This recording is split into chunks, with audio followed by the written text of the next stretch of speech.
What's happening, guys? It's Memphis from the Dynasty Warzone and the Kiss the Ring podcast. I am coming to you with some Dynasty trade targets for Player Profilers Dynasty Week. All right, I'm going to jump right into these for you. Number one on my board is Mr. Brandon Ayuk. Airs it out, has Ayuk wide open. He's got it for the touchdown. Ayuk is coming off of career highs in targets with 114. That led the team last year. Catches, 78. Yards, 1,015, and 8 touchdowns. That led to Brandon Ayuk being the wide receiver 15 overall in full point PPR. Now, people will point to Debo being the wide receiver 1 there, but I don't buy it. It feels like the way that Ayuk plays the position is really more the style the 49ers want to play, and I think Ayuk is catching him. Now, Debo last year in the games that he did play, I believe the number was 12.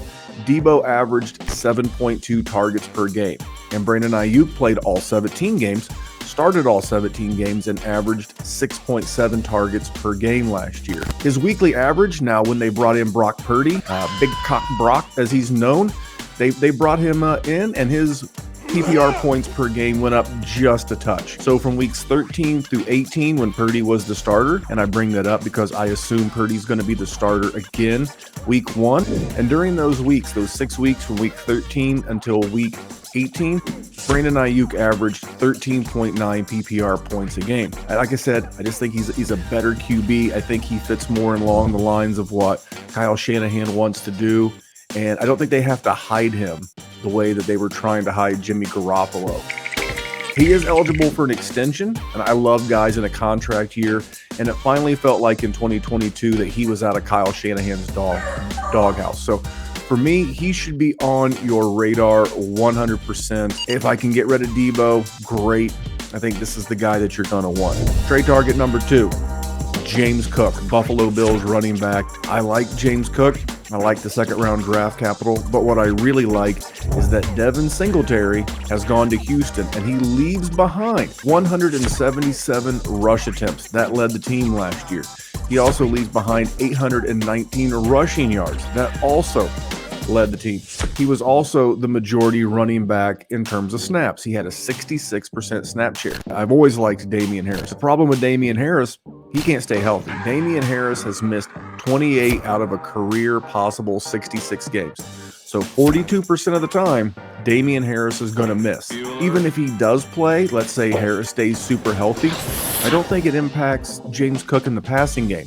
Speaking of the passing game, Devin Singletary leaves behind 38 receptions. I bet you if I had to ask you, hey, did you know that Devin Singletary had 38 receptions? You may have known that, but did you know that was the 5th most reception on the Bills? Kind of crazy. No wonder they're in the DeAndre Hopkins sweepstakes and they drafted a pass catcher in the first round. But back to Cook. Came on late last year. Over the last same time period as Ayuk, ironically, weeks 13 through 18, he averaged 11.2 PPR points per game.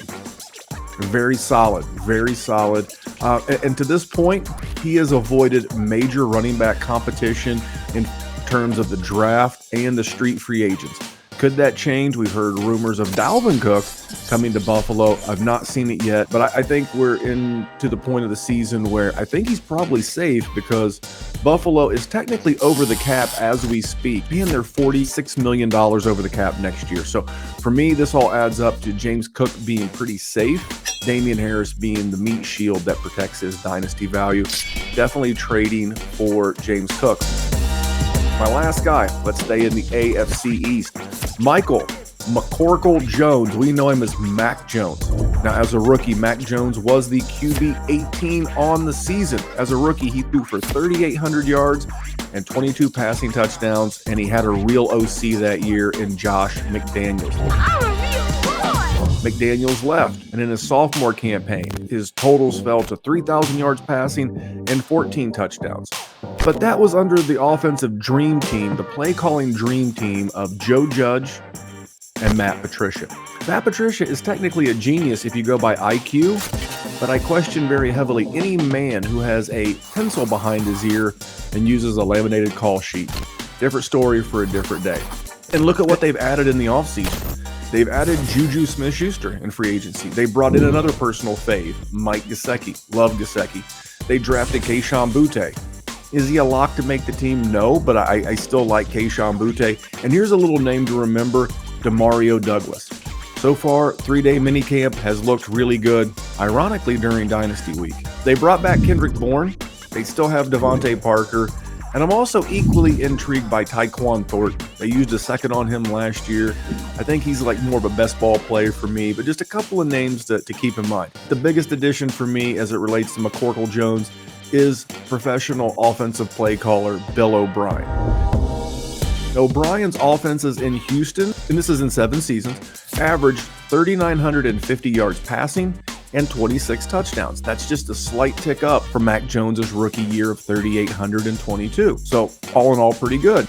And the pushback to Bill O'Brien may be, but he had Deshaun Watson in Houston. And for a number of those years, that's true.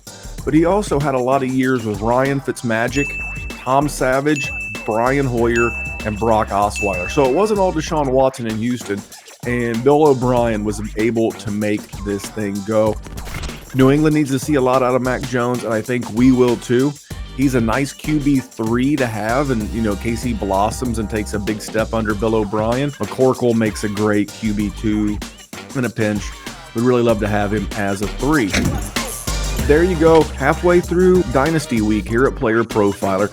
It is your boy Memphis. It is some Dynasty trade targets. Thanks for tuning in. Have a great rest of your day.